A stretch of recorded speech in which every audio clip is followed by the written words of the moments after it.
Good afternoon, class. So in our previous lesson, we talked about laws of thermodynamics. Today, we are going to talk about heat engines and refrigerators. Today's learning outcomes. After this lesson, you should be able to state the reasons for entropy increase in an isolated system and explain the physical interpretation of the entropy, and understand and describe principles of work of heat engines and Carnot machine, and as well as refrigerators. Recall and apply efficiencies equation Q1 minus Q2 over Q1, and as well as T1 and T2 over T1, efficiency of heat engines. Also, we will come across some new terms like heat engine, жылу машиналары, efficiency of engines, жылу машиналарының пәгі, Carnot cycle, Carnot циклы, Carnot machine, Carnot машинасы, entropy, entropia, total amount of work, heat, толық жұмыс, немесе жылу мөлшері, useful amount of work, heat, пайдалы жұмыс, немесе жылу мөлшері.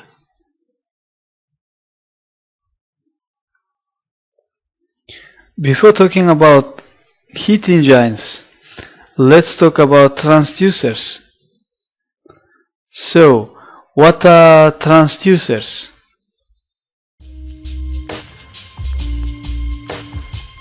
Transducer, a device that converts one form of energy into another.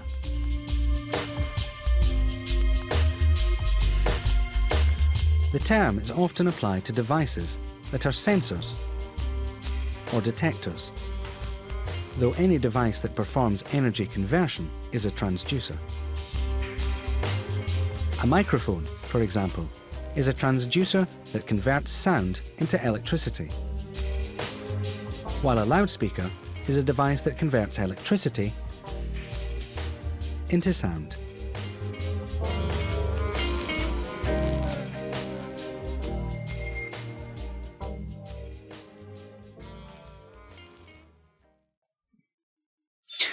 Now, transducer is a device that converts one form of energy into another. In other words, heat engines are transducers. When we are talking about heat engines, we need to talk about change of entropy in a system, because the term of entropy is crucial. So, the entropy change in a system, delta S, is equal to heat absorbed or released by the system, Q, divided by the temperature T of the system. Delta S equal Q over T. The concept of entropy was introduced to explain the direction of various processes that occur in nature. For example, heat always flows from a body of a higher temperature to one of a lower temperature. When the partition in this container is removed, the gas contained in one part of the vessel will spread throughout the whole volume of the vessel. The idea of entropy was first introduced by R.J. Clausius. The entropy change in a system, delta S, is equal to the heat obtained or released by the system, Q, divided by the temperature of the system, T. The entropy of system S is directly proportional to the number of different ways in which a given arrangement can be achieved. The entropy has higher values when the particles are arranged evenly. Theoretically, a situation in which all the air particles are located at the front of the classroom is possible. However, this situation is highly unlikely. Or, in other words, the entropy is low. From the observations of the processes that occur in nature, we can conclude that a system tends to approach a state in which the entropy is the highest possible in any given situation. The second law of thermodynamics describes this behavior. According to this law, an isolated system will approach a state in which the entropy has the highest possible value. Another example of change of entropy. We will now consider an isolated system consisting of a block and the surface over which it is moving. As it moves, the kinetic energy of the block will be decreasing due to the work done in overcoming the force of friction. According to the first law of thermodynamics, the kinetic energy is converted into internal energy, so the change in energy delta U is equal to the work done, W. In other words, the macroscopic kinetic energy of the block is converted into the kinetic energy of motion of the molecules from which the body and the surroundings are made. When friction occurs, we will observe changes in the system, as the process of friction is irreversible. In the experiment, the kinetic energy, which was lost in overcoming friction, cannot be fully recovered. These processes cause an increase in the entropy of the system. When the block has stopped, the temperatures in the system level off, and then the entropy of the system reaches its maximum possible value.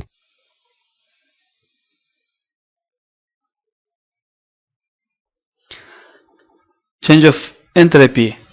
Let's do an activity. Indicate which of the following statements are true or false. Once the block has stopped and the temperature have leveled off, the entropy of the system reached its maximum value. True or false? Yes, it's true.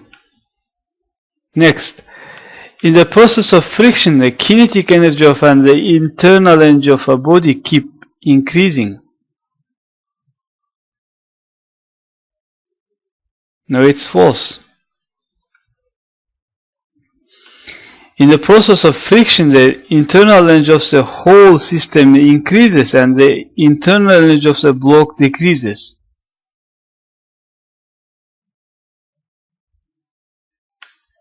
It's false. Next, in the process of friction, the entropy of a system remains constant. Of course, that's false. Next, the process under consideration is irreversible.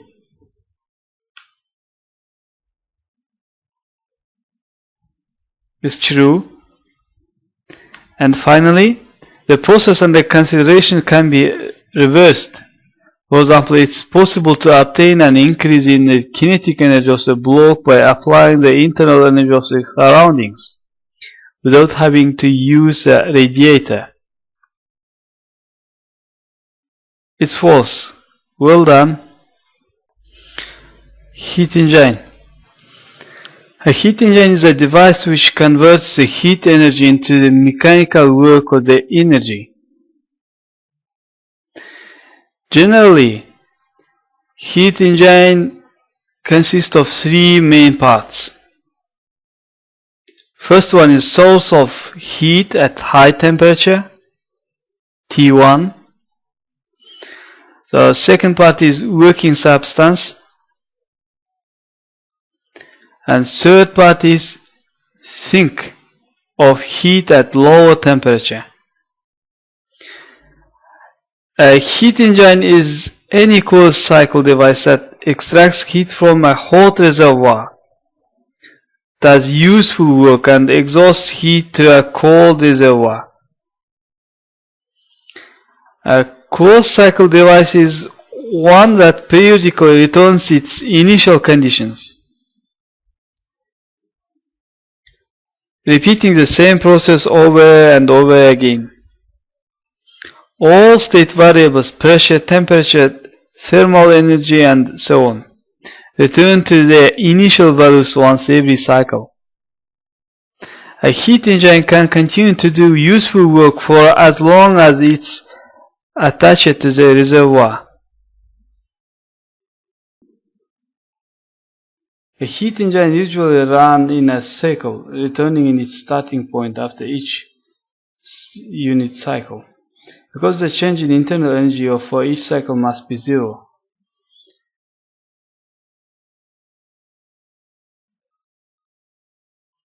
The efficiency of heat engine cycle is defined as the absolute value of the net amount of work done by the engine divided by the heat input.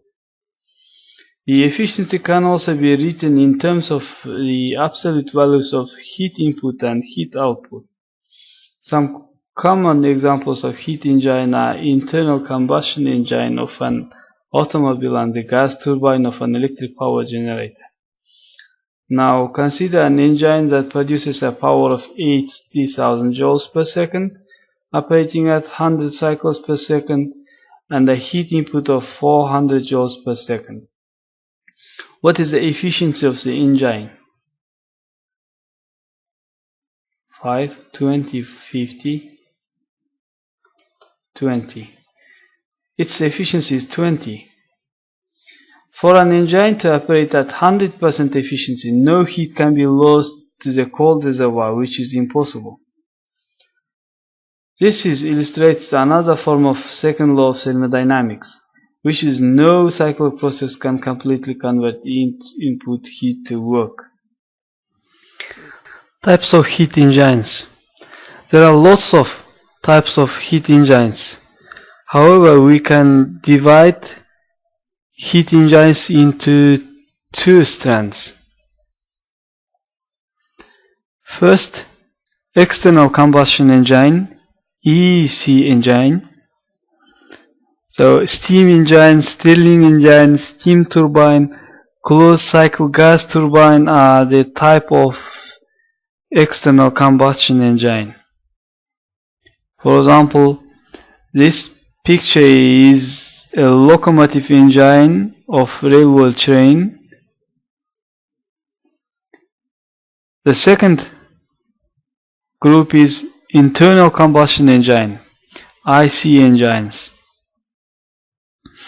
Gasoline engine, diesel engine, Wankel engine, open cycle gas turbine are the types of internal combustion engine.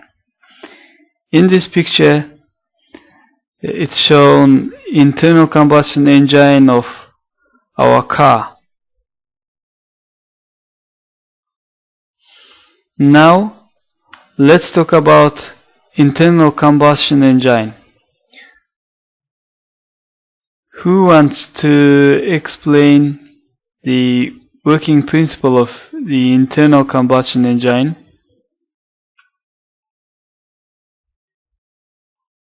This is a 4-stroke internal combustion engine. In this engine, fuel energy is converted to mechanical work. It is also known as a 4-cycle. This engine begins from the intake stroke. In this stroke, intake valve must be open while the air and fuel mixture is piston is pull on air and fuel mixture. Second one is compression. In this stroke, piston is compress air and fuel mixture. The third is combustion stroke. Is most useful for us because when the air fuel mixture is burnt, there is gas expands, and as we know, when gases expands, there will be work done from the gases, and fuel energy is converted to mechanical work. The last one is exhaust, and in the exhaust stroke, piston is returns to the previous place, and from air and fuel mixture and gases there leaves from the exhaust valve, and these 4 steps they are repeats.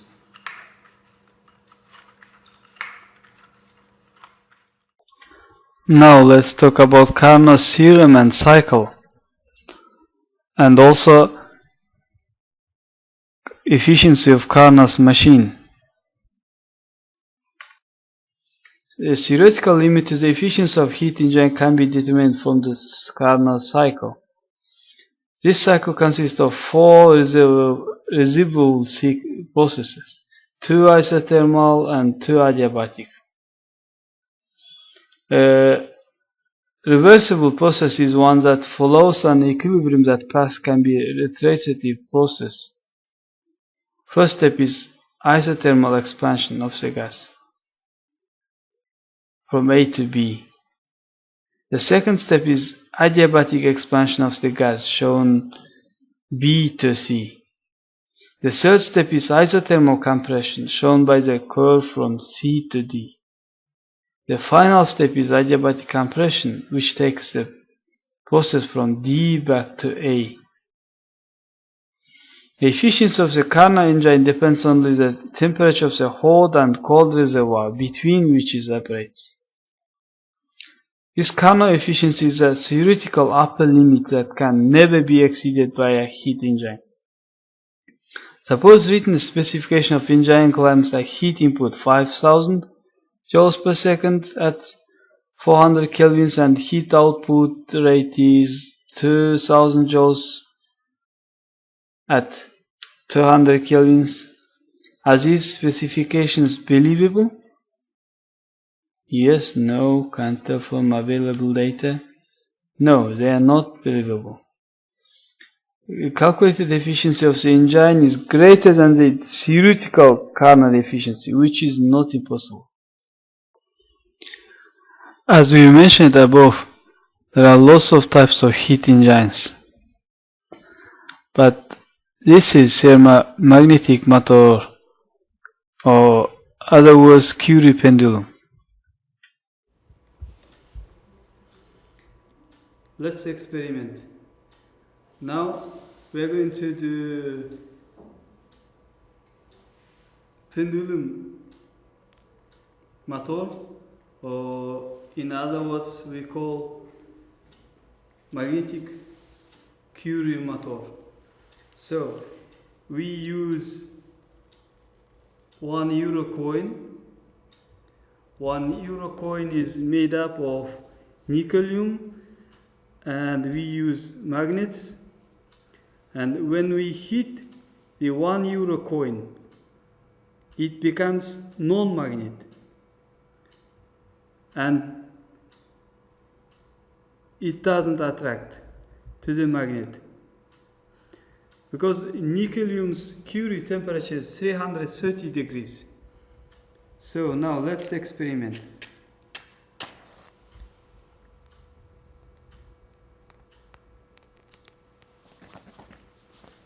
Let's heat up the coin.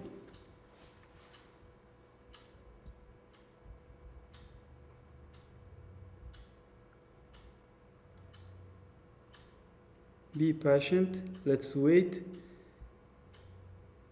It needs some time to get up to 330 degrees.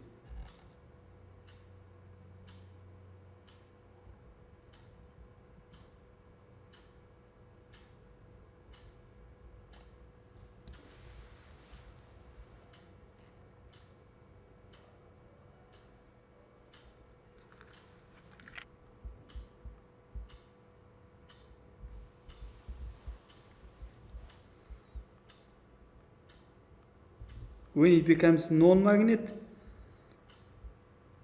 it repels. When it becomes as a magnet, it attracts to the magnet.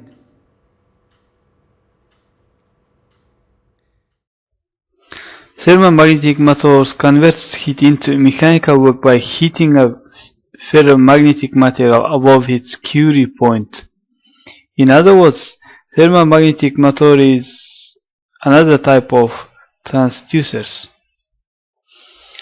Let's talk about heat pumps and air conditioners and the differences between them. Heat pump and air conditioners operate in a manner that's the reverse of the heat engine. Each does work transfer heat from a cold reservoir to hot reservoir. Heat pumps and air conditioners operate in the same manner. The difference is just, for example, for heat pump is hot reservoir receiving heat in the interior from a home. For an air conditioner, the cold reservoir from which its heat is removed is the interior of a home being cooled. The Carnot cycle can be run in reverse as a heat pump or air conditioner. The theoretical coefficient of performance of such appliance depends only on the temperature of the hot and cold reservoirs. Refrigerators. Understanding a refrigerator is a little harder than understanding a heat engine. As we know, the second law of thermodynamics states that heat is always transferred from a hotter object to a colder object. The gas in a refrigerator can extract heat QC from the cold reservoir if only gas temperature is lower than the cold reservoir temperature TC. Heat energy is then transferred from the cold reservoir into the colder gas. And finally, the gas in a refrigerator can exhaust heat to the hot reservoir only if the gas temperature is higher than the hot reservoir temperature TH. Heat energy is then transferred from the warmer gas into the hot reservoir.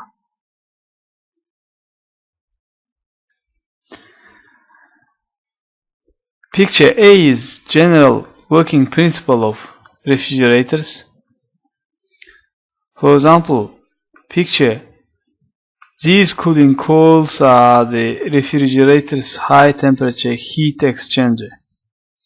Heat energy is being transferred from hot gas inside the coil and the cooler room air. Perpetual motion machine. A perpetual motion machine is a hypothetical machine that can do work indefinitely without an energy source.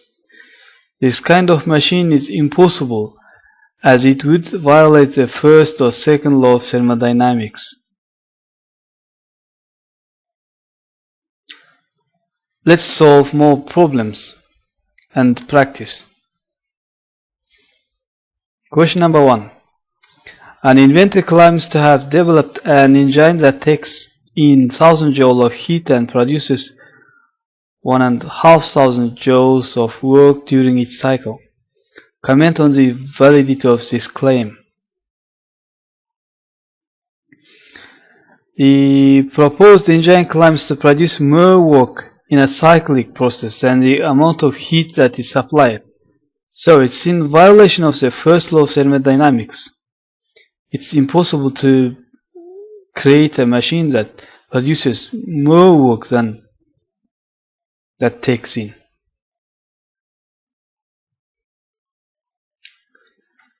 Example number 2. A heat engine takes in 9000. A heat engine takes 900 joule of heat from a high temperature reservoir and produces 300 joules of work in each cycle. What is its efficiency? Efficiency of a heat engine is defined as the ratio of the work done by the engine to the heat supplied. Efficiency is work done over heat supplied or input heat. So we can use numbers 300 joules over 900 joules. Joules are cancelling out. 0.33. Or we can express as a percentage. It's 33%.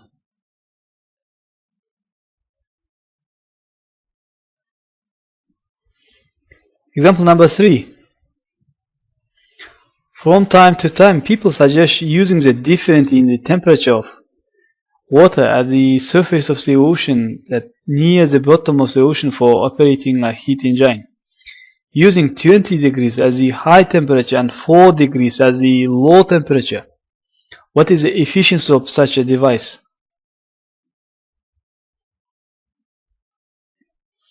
efficiency of a Carnot engine depends only upon the temperatures of the two heat reservoirs. From the definition of efficiency of a Carnot machine, TH minus TL over TH. So this calculation requires that we use absolute temperature in kelvins. So we must first convert the two temperatures into Kelvin by adding 273.2 to each.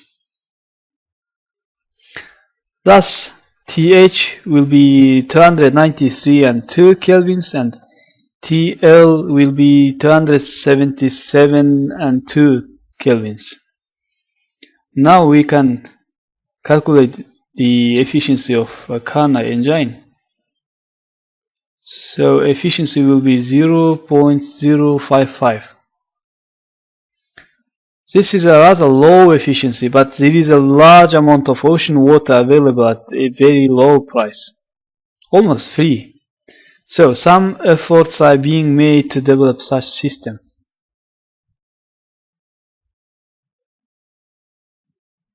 In other words, we are still trying to do such systems.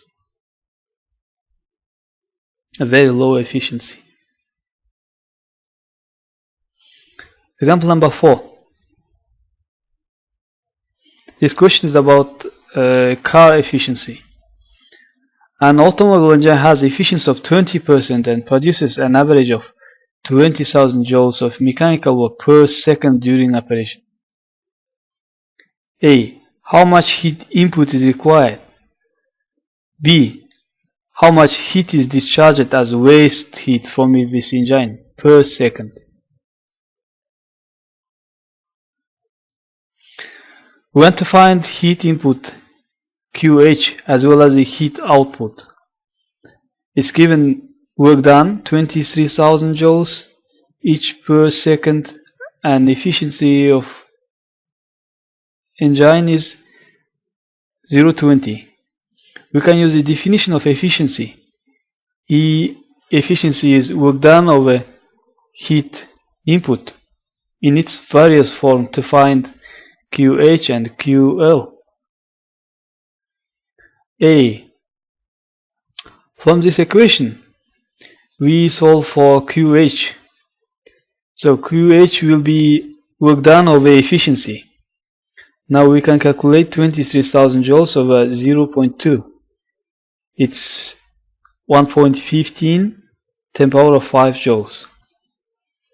In other words, engine requires 150 kilojoules per second, or 150 kilowatt of heat input. So question B, now we use efficiencies, another equation, almost the same equation, QH minus QL over QH. So it will be 1 minus QL over QH. So we solve for QL. QL over QH equal 1 minus E. So QL will be 1 minus efficiency times QH. Now we can calculate using numbers from our question. 1 minus 0.20 times 150 kilojoules. Answer will be 92 kilojoules. So the engine discharges heat to the environment at a rate of 92 kilojoules per second, or 92 kilowatts. Also, of the 150 kilojoules that enters the engine per second, only 23,000 or 20% does useful work, whereas 92 kilojoules is wasted as heat output. Note that the problem was stated in terms of energy per unit time. We could just as well as have stated in terms of power. So 1 joule over second is equal 1 watt. Please remember.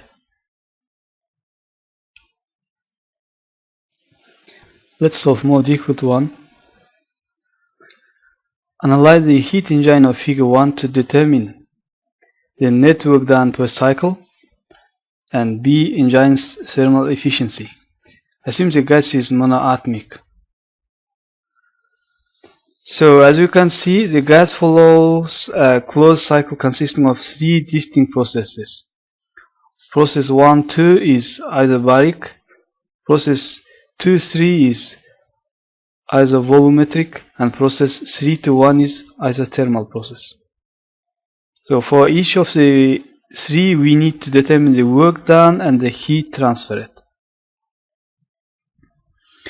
To begin, we can use the initial conditions at state 1 and the ideal gas law to determine the number of moles of gas.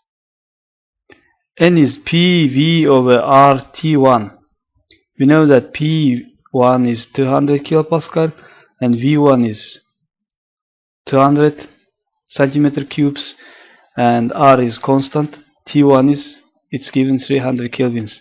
Now we can calculate number of moles is 0.016 moles. Process 1-2 is isobaric process. So the work done by the gas in the isobaric expansion is work done 1 and 2 is PV. So we can put numbers. 200 kilopascal is pressure. So the change in volume is 400 centimeter cubed. So work done in cycle 1 and 2 is 80 joules. Now we can use the ideal gas law at the constant pressure to find T2. So V2 over V1 times T1 is equal T2. Now ratio of V2 and V1 is, it's 3, because V1 is 200, V2 is 600. Ratio of them is 3. So 3 T1. T1 is given 300. So T1 is 900 kelvins. The heat transfer during a constant pressure process is Q1 and 2 is N Cp delta T. So we can put numbers where we use Cp is constant for our monoatomic ideal gas is 3 over 2 R. Next, process 2 and 3. So process 2 and 3, as we know, if volume is constant, no work done in an isochoric process. So work done 2-3 is 0. The temperature drops back to 300. So the heat transfers is Q2-3 is NCV delta T, where CV is constant for isochoric process, 3 over 2R. Now Q23 will be minus 120 joules. And finally, next process is 3 and 2. This is the gas returns to its initial state with volume V1. The work done by the gas is during an isothermal process is nRT natural logarithm V over 3, because figure is not constant. So we can put numbers and we get minus 44 joules. Work is negative because the environment does work on the gas to compress it. An isothermal process has a change in internal energy is 0, and hence from the first law of thermodynamics, Q31 is equal to work done 3-1, and it's equal minus 44 joules. Q is negative because the gas must be cooled as it's compressed to keep the temperature constant.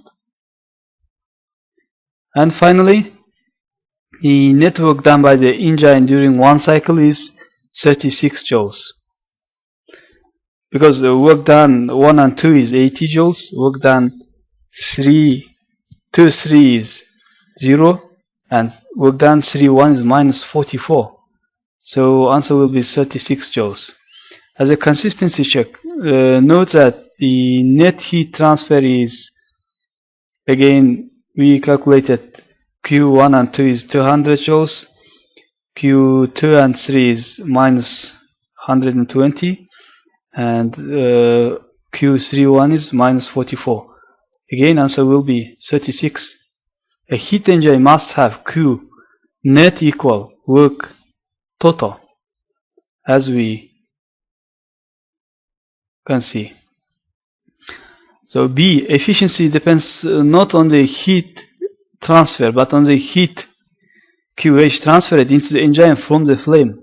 Heat is transferred in during process 1 and 2, where Q is positive. But our during process 2, 3 and 3, 1, where Q is negative. So QH will be equal Q1 and 2 is 200 joules. So QC is in modulus 2 and 3 plus in modulus 3 and 1. 120 plus 44 is 164 joules. So notice that difference in transferred Q is 36 joules. It's equal to the work done. So in this engine, 200 joules of heat from the hot reservoir does 36 joule work of useful. Thus, we can calculate the thermal efficiency of the engine. So 36 over 200 joules, we can get 18% efficiency. Outline of our lesson. After our lesson, you should be able to state reasons for entropy increase in an isolated system and explain the physical interpretation of entropy. Understand and describe principles of work of heat engines. And finally, recall and apply heat engines efficiency equation. Thank you. If you have any questions, feel free, email me.